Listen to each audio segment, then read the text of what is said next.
volunteers. Many are spouses, but some are just volunteering out of the goodness of their heart. We've had them over the years. We couldn't do that without them. We couldn't do it without Master Alex. Master Alex has been, I call him Master affectionately, but also literally because he truly is one. He has really helped to grow the program.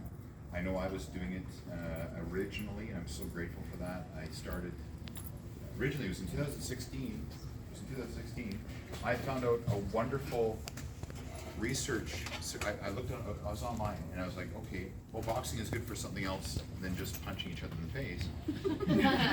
The University of Indiana in Indianapolis did a research on boxing as therapy, so boxing training as therapy. It's so good. And they found that it had unique benefits and properties for those afflicted with Parkinson's that could bring them up on their quality of life. It can bring not only their health and fitness up, but also to get more of a dopamine release, to increasing the heart rate, that hitting things can actually help to regulate tremors. There's all kinds of unique benefits to boxing training. So I got pretty excited about that. And I'll tell you just personally, I've had an uncle pass from Parkinson's. Wonderful man, and my aunt Edeline Brubaker,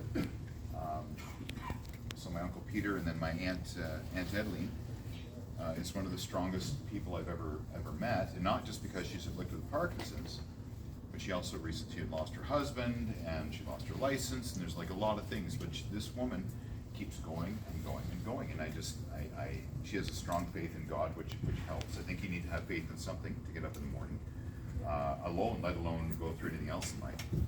So I credit my aunt as part of that inspiration of what's inflicted our family, and of course what we have in boxing, and how can we put that to good use for the benefit of the greater society that is afflicted with this thing. And there's so many people, and it's a you know, from what I see and gathered from my uncle, it's a lonely path, especially when you don't have the supports and so on. So we wanted to help to facilitate with wonderful, like some of the best people I've ever met, with Salja and Rosanna as a physiotherapy team, and they've been just tremendous and over and above working to help to develop this. So I take a very small role in this. We do have excellent staff, of course, that help and facilitate. Mary Catherine's huge with that too. She helps when I can't be there. So thank you, Mary Catherine. So we were excited when we finally got in touch with Parkinson's Alberta through the physiotherapy team here, and that's when we He's started. downplaying himself. I'm going to interrupt him there. Okay, I'm going to give you a brief history of how I came in connection with Raphael and how big his heart is. Okay, so we went to Arizona to equip ourselves with better knowledge of how to treat Parkinson's, because it was always taught to us it's a maintenance program, just do what you can to maintain where they are. It was never a treatment. And that didn't sit well with both of us, because with a lot of the latest research happening, neuroplasticity, a word getting thrown everywhere, that there should be more that we could do. So we went to Arizona and we came across rock steady boxing. One of the researchers he's been talking about, rock steady boxing, how important boxing is for people with Parkinson's, or any neurological disorder for that. When we came back, we're like, okay, we both are physios, we can do this, but there's no way we are doing boxing. We're not equipped for that. So I need somebody who has the knowledge of boxing in our team, to make this happen. We did approach a few people. We did approach a few people, but not anybody who was wanting to invest their time as much. Out of desperation, I looked up Champion Gym on the website. I took the email info@championgym.com, sent an email saying, this is what our vision is, this is what we are looking for, can we have a meeting?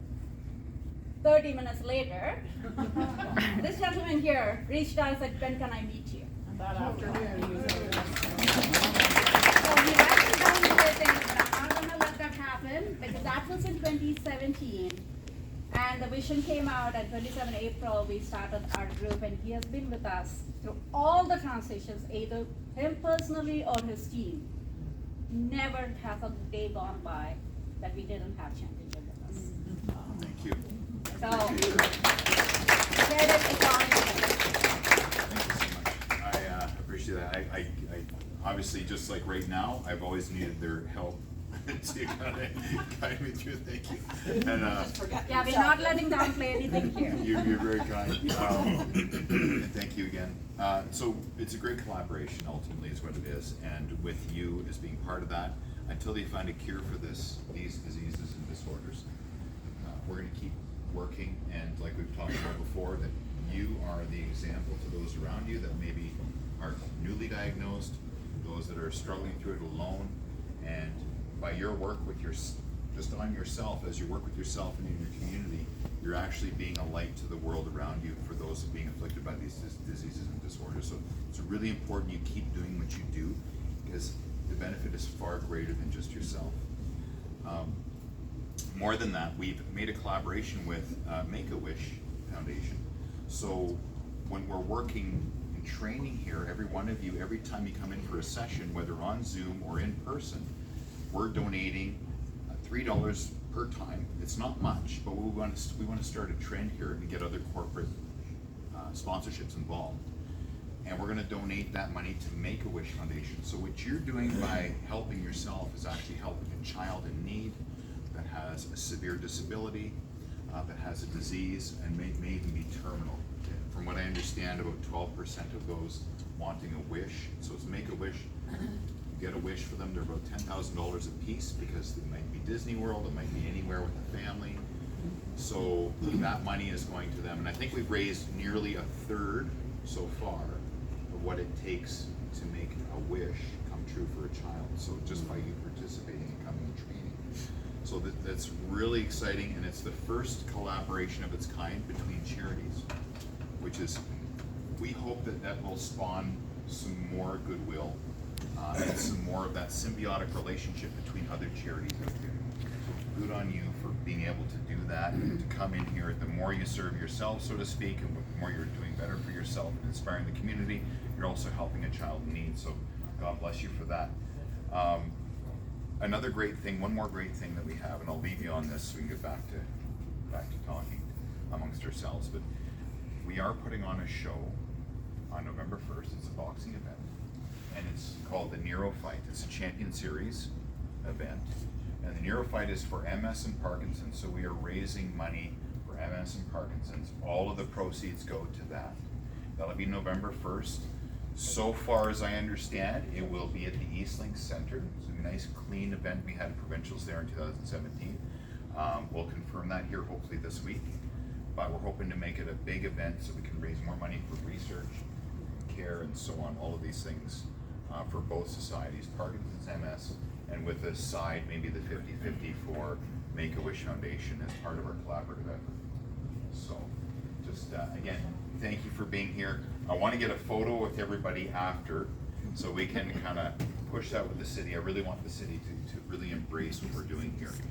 We had the previous mayor on there. We had Mayor Bill Gibbon come in. He was actually holding pads for some of the who was here when Bill Gibbon was here at the Reach Center. It's okay. It's all right. Mike's still part of the group. Mike's still part of the group. Make it today though. So it's okay. So, but hopefully the next mayor, they're going to help us sort of like get that in here in the city and grow this thing. So anyway, I'm going to get back to some of this wonderful food you guys brought. Thank you so much. And